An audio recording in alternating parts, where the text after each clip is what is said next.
Kopriva je samonikla i jestiva biljka.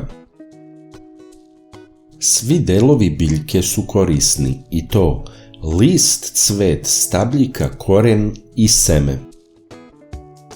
Nije jestiva samo kopriva koja raste na površinama koje se tretiraju pesticidima, u blizini saobraćajnica ili otpadnih voda.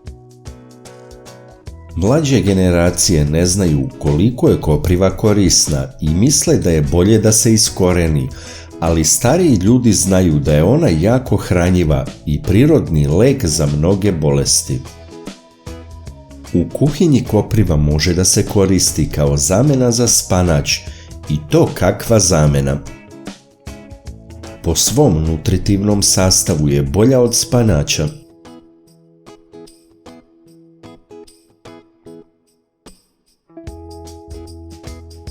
Kopriva žari i pali kožu.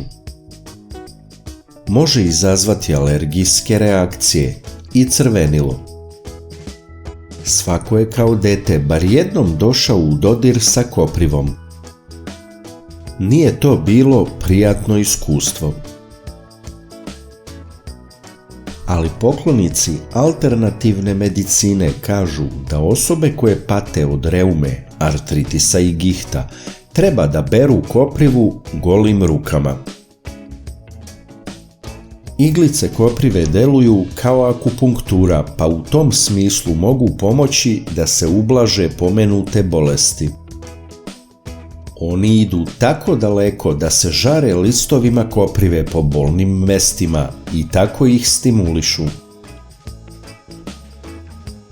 Poznata je i široko se primenjuje stara tradicija žarenja tela koprivom u svrhu jačanja cirkulacije i ublažavanja reumatskih tegoba. Žarenje koprivom je zapravo jako stara metoda koju su koristili još stari Rimljani za lečenje reumatizma i artritisa. Upotreba koprive na ovaj način čini se da je sasvim opravdana, jer kopriva sadrži mravlju kiselinu u sitnim dlačicama na listovima i stabljici.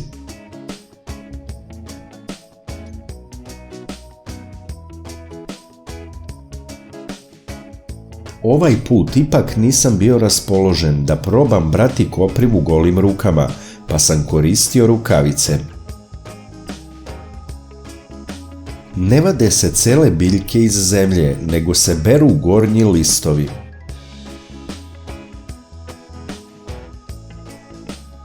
Beru se vrhovi dužine 10 do 15 cm.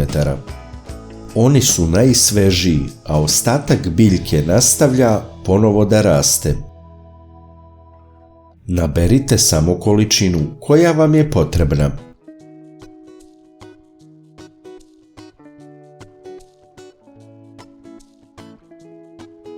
Nedugo nakon branja, listovi koprive nisu više tako agresivni za kožu, tako da se mogu dirati rukama bez posljedica. Obično sušim listove koprive za čaj ili koristim sveže listove kao hranu umjesto spanaća. Ubrane listove možemo sušiti za čaj na sljedeći način. Rasporedite listove u tankom sloju u hladu i prostoriji koja se provetrava. Obično za 3 do 4 nedelje listovi su suvi. Najbolje je da ih čuvate u papirnim kesama. Što se tiče pripreme koprive za jelo, svežu koprivu ubacim u ključalu vodu nekoliko minuta, zatim je izvadim i začinim maslinovim uljem i limunovim sokom.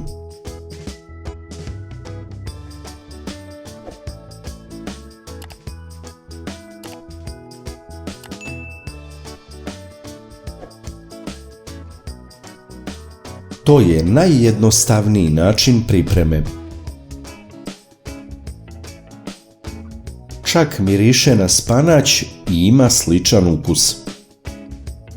Može se jesti tako, isto kao spanać, uz razna jela i pripremati isto kao spanać. Znači čorba, pita, varivo i tako dalje.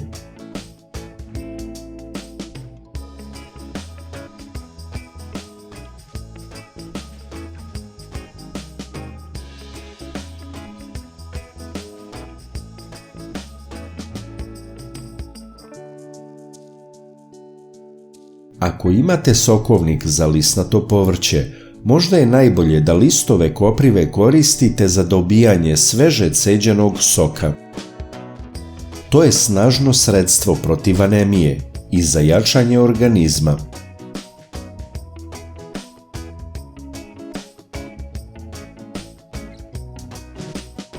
Kopriva ima 42 kalorije na 100 grama kuvanih listova.